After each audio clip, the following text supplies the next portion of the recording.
yan na di ba sabi niya, may nag-uutos sa'yo, ganyan. Ba't di siya bumaling kay Romel? Di ba ikaw nag-uutos? Ikaw ang boss eh. Di ba? Mabait. Iniisip ko lang, Attorney Sal, kung ikaw ang nasa sa Senate at ikaw yung senador. Contempt lang palagi. Contempt palagi. Contempt. I wonder paano ka magka-cross-examine doon sa mga resource person. Wala na. Hindi na pala Q&A, cross-examine na yung mangyayari sa Senado. Pero alam mo, Attorney Sal, very alarming din yung sinabi ni Senator Bato. Is that saying, na police yung involved doon sa pagpatay sa Vice Governor ng Cagayan, Apari Cagayan, and then nagkaroon ng checkpoint. Una, minonitor mo na, kinikasing yung Vice Governor, and then nagkaroon ng checkpoint, nirat-rat. Naka-uniforme ng police. But what he's saying is, hindi naman talaga police yun. And with that statement of Senator Bato, Attorney Sal, ano yung iisipin ngayon ng taong bayan na are we safe kapag nakakakita tayo ng checkpoint, Attorney Sal? Hindi ba nga sabi ko supposed to be normally. Matutuwa ka pag may mga pulis. Ang iba nga ang nilikha nila dahil sila rin may kagagawan. Dahil sa mga nakaraang pagsalaki nila sa compound ng Kingdom of Jesus Christ. They're reaping now the fruits of their folly. And what if, Attorney Sal, they want to create a scenario, Attorney Sal, for this government to have a reason to declare martial law?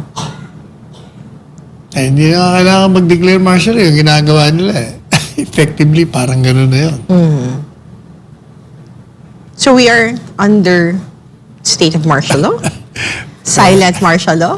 There are places under siege. Only to look for somebody they want jailed. Attorney Sal, you have your statement, Attorney Sal, regarding sa ginawa ni former Senator Trillanes na ano pala siya ginawa, Attorney Sal, kung di mag-file, naghahain siya ng mga kaso. Incorrigible. Parang weekly ata merong pinafile na kaso si Senator Trillanes. Tatakbo Pag tatakbo, kailangan malagi na sa news. So maghahain na nga niya. Hain na nga niya. Dami niyang pera para pagkuha ng abogado niya at maghain ng kaso. Halos weekly yata. Meron siyang hinahain na kaso. I'll not be surprised kung tayo dalawa, dinimanda niya. Kaya naman makikita yun sa Senate investigation Kinanong yung Navy Commodore ba doon o Commander. Tinanong, involved ba si dating cabinet member ko? Hindi po. Lahat sila puro wala. So ano magiging basis niya? Wala nga Talagang publicity lang. Publicity stunt. Publicity lang yan. Just kahit na hindi siya tumakbo, pero manalo hindi. Kasi yung history niya Numpisa niya nung siya nag-alsa. Nag-alsa. Without a single bullet, suko kagad, Parang ng putok.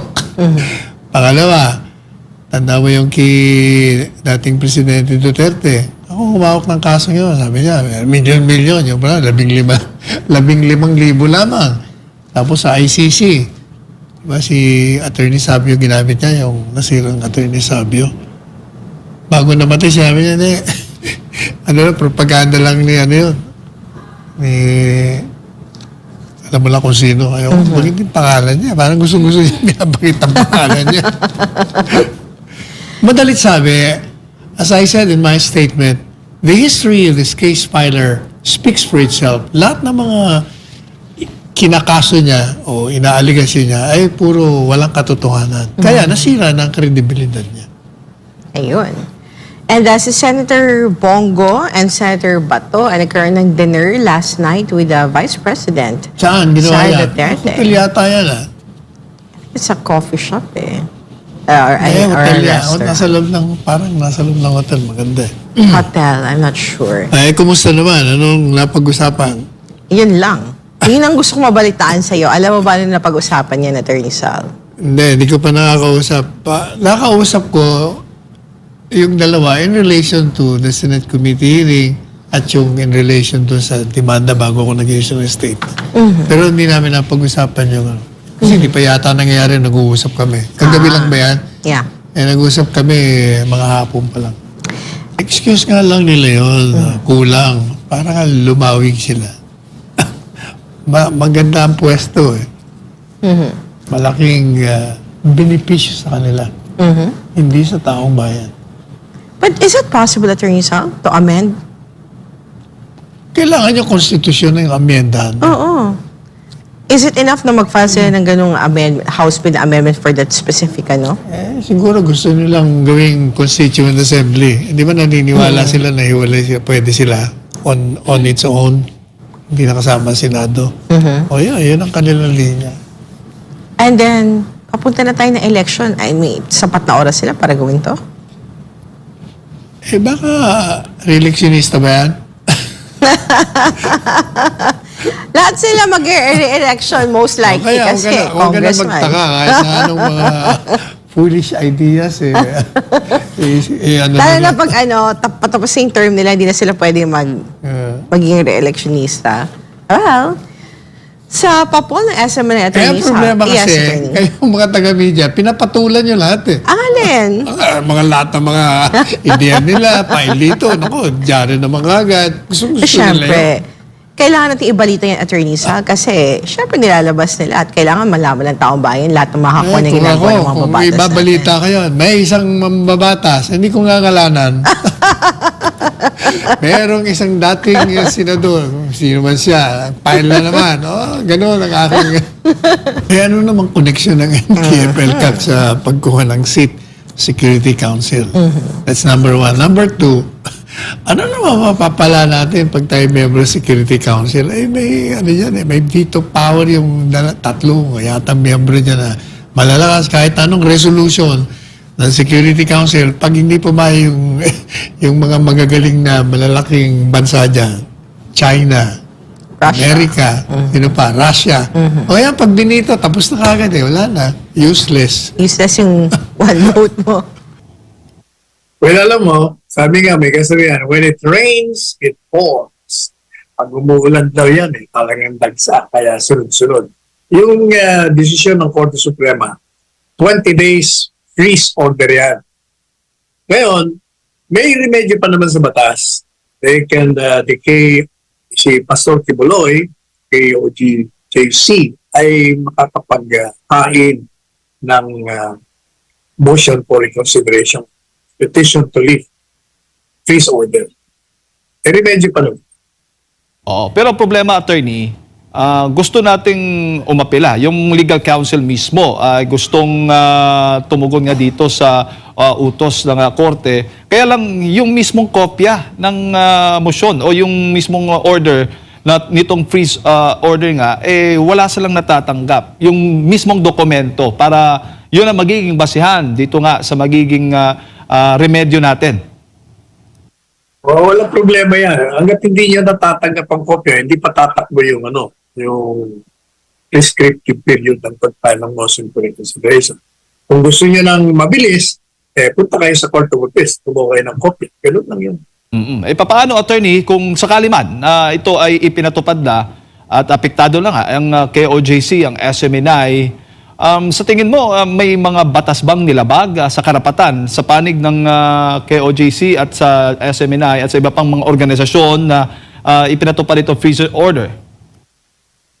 Since nag-file ang AMLAC ba yun? Nag-file ng AMLAC at binigyan ng greenan ng Court of Appeals. So presumably, ang Court of Appeals ay pinag-aralan nila yung kasong yan at sa tingin nila ay dapat na bigyan ng freeze order. But ganun pa man, sa gaya ng sinabi ko, maraming remedyo. We can always appeal any resolution, court order, decision ng anumang hukuman sa mas nakakataas sa kanila. O initially, dun muna sa nag-issue. Pero normal lang ba, attorney, yung makukuha mo ang balita, yung order sa isang news website bago doon mismo sa respondent ng order na yan? Hindi ba palagi nangyayari yan? Ordinaryo na yan, palagi kahit yung mga desisyon ng Korte Suprema mababasa mo sa website pero hindi pa nare-release. Ayun lang ang kaso dun sa Saan ba yun? Sa Maguindanao del Norte, di ba? Yung kaso doon ng gobernador, yung Labanan. Oh, ilang buwan bago nila natanggap yung kopya ng desisyon nila. Pero, lumabas na sa dyaryo. Ganon din ba ito, same thing doon sa panahon ni dating Pangulong Duterte, sa panahon po ninyo? Hindi, nangyayari din yan. Eh, hindi naman, wala naman jurisdiction ng executive dyan. Nasa judiciary yan. Matagal ko na, marami na akong sinabi dyan. Paulit-ulit lang na tayo dyan. Para na tayo sirang plaka din. Pareho ng sirang plaka ang pinagagawa nilang mga kabalustagan, mga iligal. Alam po ninyo, yung ginagawa ng gobyerno ngayon, tatlo ang sangay. Kongreso, may hudikatura, merong ehekutiba. Ang mga ginagawa nila ngayon, nasa executive function yan. At kasama dyan yung Kongreso. Para nagkakaisa sila.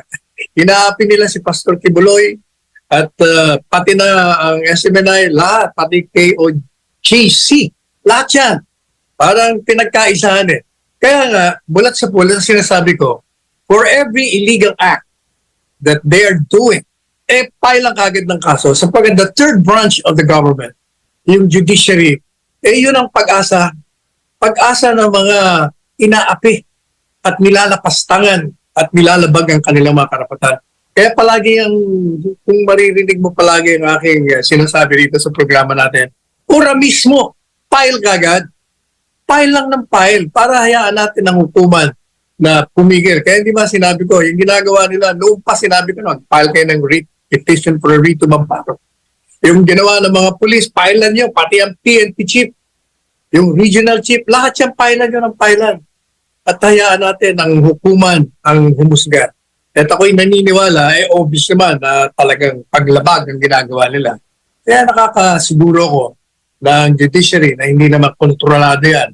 At sa aking pananaw, bihirang-bihira na yung hukuman ay kumakampi sa executive pagdating sa masyadong kitang-kita ang paglapastangan. Maliban na lang kung martial law. Noong panahon ni Marcos, takot na mga judges, mga justices noon. Noong panahon ng martial law. Pero alam mo nyo, kahit na ganyan, ang taong bayan, hindi naman natutulog. Kita nyo, nag-alsa at tinanggal sa kapangyarihan. Madugtong ko lang din, attorney, yung pahayag ng Pangulong Bongbong Marcos doon sa 123rd Police Service Anniversary dyan sa PNP National Headquarters sa Quezon City. Sinasabi ng Pangulo na yung police operations ngayon as humane, bloodless as possible. Reaction po ninyo? O kaya tingnan mo ang nangyayari. yung ginagawa nilang malamyang pagpapatupad ng anti-drug. O ayan. Ngayon, kanina lang may natanggap na naman ako ng text message. Isang taga Marikina, kumari, tawagan daw ako at sabi ko, i-text mo na lang. So, tinext niya sa akin. Ako, reklamo niya. Kahit daw sa Marikina ngayon, naglipa na mga drug addicts. At basta maraming reklamo. Halos para-pareho ang natatanggap nating mga text messages. Nung panahon ng Presidente Duterte, talagang pinatupad niya ng kamay na bakal. Sapagkat hindi po pwede. Alam niyo yung sinasabing humane. Ibig sabihin ng humane, hindi mo gagalawin yung mga lumalabag sa batas. Yung mga yan, pag yan ay nagumon sa droga, ay talagang pumapatay yung mga yan. Hindi yung papahuli ng buhay. Hindi ubra dyan yung mga mababait na pagpapatupad ng batas. Kailangan talaga bakal na pagpapatupad para matigil ang ganyang kalakaran dito sa ating bansa. Kailangan magkaroon ng reorientation ang mga kapulisan natin, pati militar. Hindi kasi yan kasama sa kanilang training at orientation. Ang palaging pinupukpok sa mga yan, follow the chain of command. Kung anong utos ng itaas, sundin mo. Kahit masama. Dapat ang orientation, pag mali ang inuutos, hulihin mo, arestuhin mo yung nag-uutos. Dapat yan, isama yan sa orientation.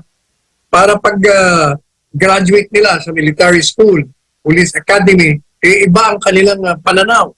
Ah, hindi po pwede yan. Ang napag-aralan namin, talagang pinukpo kami. Pag mali, arestuhin at siyang ikulong. Hindi kami susunod. We will only follow the chain of command is the order coming from the top is legal at constitutional. Yan dapat ang maging panuntunan ng lahat ng mga nasa kapulisan at sa militar, pati na lahat na naglilingkod sa bayan. Eh, ang problema kasi, pati dyan sa Senate investigation, walang galang na sa mga kaibigan natin, senador. Eh, ang babait nyo rin eh. Ang babait nyo sa mga pulis. Nagsisinungaling ang harap-harapan, sabi ko nga tinatanong mo, bakit walang nameplate? Pag hindi masagot, sabi ko, dapat yan sinasite ninyo in contempt of court. Put them behind the jailhouse, the jail room. Otherwise, they will be violating the law with impunity. Kaya ng ginagawa nila ngayon. Kaya dapat yung mga mambabatas, kung talagang kayo sincere sa inyong mga trabaho, nakikita niyo na, may administrative, regulasyon. Kaya pag lumabag ka dyan, pwede kang filean administratively. Pero walang kriminal Kaya gawin ninyong illegal at crime. Isang krimen ang hindi maglagay ng nameplate, ang nagtatakip ng mukha sa mga police operation.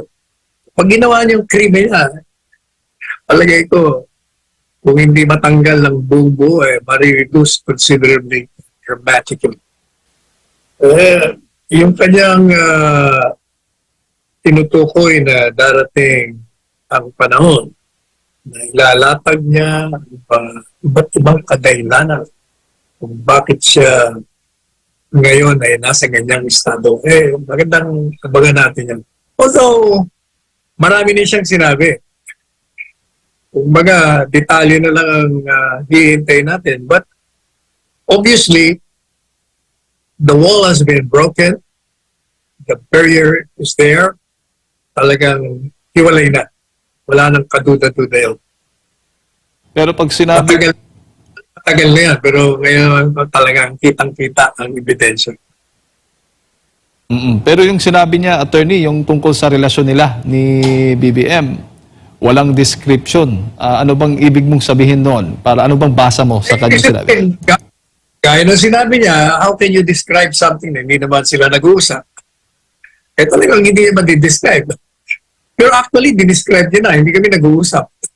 Yun ang kanilang relasyon ngayon. Yung dalawang yan, yun ang demolition team. They're doing the demolition job on the Duterte. At yung sinasabi niya, obsessed. Natirayan ng mga Duterte. Hindi pa nila sinasabi yun sa programang ito, sinabi na natin yan, na talagang obsessed ang mga kalaban nyo na sirain kayo. Hindi talaga titigil yan. Hindi titigil hanggat hindi mawala yung mga Duterte baga sa politika, attorney. Hindi titigil yan. Titigil lang yan pag ang taong bayan nagkaisa at sirain ang mga naninira at lumalabag sa batas. Ayan. Samantala, may mensahe na... Alam mo, Jade, malapit na ang midterm elections.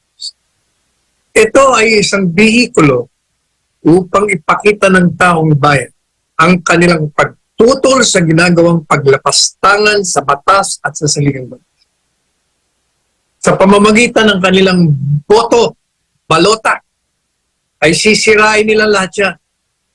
Pag hindi nyo binoto ang lahat ng kandidato ng administrasyon, ayan ang malaking tinig. Parang yung etso-diretso nun, di ba? Walang nanalo. O yan ang gawin ninyo pagdating sa midterm election. Basta administrasyon at ayaw nyo sa administrasyon, huwag nyo iboto. Kung gusto nyo, boto nyo. Pero yan ang pinakamabigat, malupit, at rumaragasang boto sa pagtigil o pagsang-ayon sa mga kalapastangan dito sa ating bansa. Yan sa Latin, divide et I forgot na anyway, yung divide and rule, yan nung panahon pa yan ng Roman Empire. Ang gagawin mo para magibabaw ka, kung may kalabang kang malaki Diba? Malaki yung kalaban mo. Maraming grupo. Ang gagawin mo, pag-aawain mo sila para lumiit ang kalaban mo. Sa panahon ni Napoleon Bonaparte, in-apply na rin yung divide and rule. Pero, in-apply din sa kanya. In-apply din sa kanya. Kaya siya natalo sa labanan. Kasi ang ginawa, pasok siya ng pasok sa kalaban at atras ng atras yung kalaban, yung pwersa ng kalaban. Hanggang makapasok sila sa loob ng bansang yon. Nako, nung nakapasok na, dinakma sila. Violation of the Constitution, the trial of public trust. But even assuming na impeachable, hawak ang Kongreso ng administrasyon. Kaya walang mangyayari dyan. Dismiss kagad yan. From going... Ang talagang magiging remedyo dyan, ang taong bayan. Paulit-ulit kong sinasabi yan. Ang taong bayan nagluklok sa inyo, ang taong bayan din ang tatanggal sa inyo. Hindi ka kailangan mag-isip ng masama. Kailangan na isipin mo yung mabuti. Ano ang mabuti? Lumabas kayo, manindigan kayo, pareho ng panahon ng batas militar ng kanyang ama. Naglabasan lahat ng tao, hindi lang halos, araw-araw nagpuprotesta sa kalsada. So, yan ang gawin ninyo. Kasi karapatan mo ang magprotesta. Yan ay nakalagay sa saligang batas na kasama yan sa kalayaan ng pagpapahayag at ng pagsasalita, ang pagbibigay ng kanilang mga hinaing sa gobyerno. Yan po ang gawin natin. Ako, wala, hindi ko pa nakikita yun Kaya pag tinatanong ako, kagabi, nandun ako sa isang event at sa isang week, tinatanong ako, sabi ko, kung hindi kayo lalabas, walang mangyayari dyan. Not necessarily. Wala pa naman tayong nakikita na ang Korte Suprema is the last bulwark of democracy. Ayan. Pag yun umiling na sa masama, talagang may problema na. Sa ngayon naman, hindi ko nakikita. Ganyan yan, di ba? Nung panahon ng Marcos 1, ganyan ang nangyari. Ang Korte Suprema, kumampi, yung saligang batas na hindi naman na-ratify, sinabi lang na-ratify, inabot sila ng dilubyo. Sa akin, meron tayong karapatan na magpayag ng ating mga damdamin. Pero hindi po pwede puro sa mga group chat, mga text. Kailangan, lumabas tayo. At ang akin naman suggestion dyan sa mga rally organizers, pag nagra-rally tayo, huwag nyo papasukin yung mga questionable character. Nasisira ang rally. Pag pinapagsalita nyo yung mga questionable yung reputasyon. Kaya maraming ayaw sumama. Kailangan yung mga taong bayan ang pagsalitay nyo dyan. Saka si Presidente Duterte, yan, pagsalitay nyo dyan. Yan ang figure na paniniwala ng tao kasi ang reputasyon niya is solid, hindi mo masisira. At yun ay nakikita.